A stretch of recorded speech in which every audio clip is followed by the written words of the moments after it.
Alright everyone, welcome back to my Rust tutorial, and in this tutorial we're going to be covering loop labels.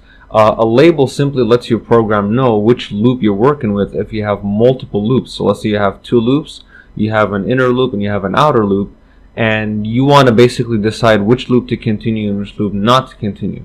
So let's demonstrate that right here. Last tutorial we covered a continue and break statement for one loop, so the for loop, and we had the while loop.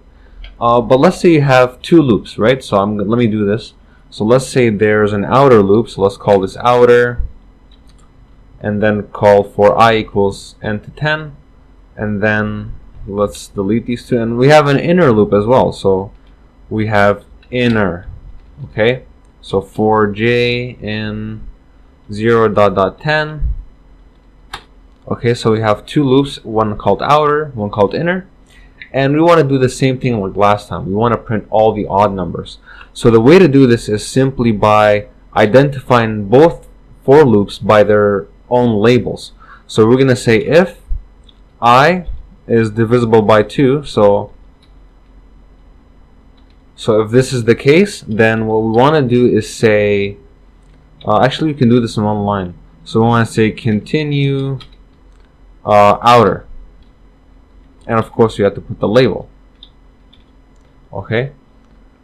And then we want to come here and say if j divided by 2 is equal 0, or the remainder is 0, then continue inner. Okay, so this continues the inner loop, and what this will do is print all odd numbers. So here we're going to say println, and then x is and y is, okay, so we're going to print x and y, and hopefully it's going to be all odd numbers. So x, y. Okay, so let's try this out. Let's run this in our terminal. So let's open our terminal, or let's go to our terminal, and we're going to go to or we're already in our project directory. So what we're going to do is the following. We're going to say cargo run,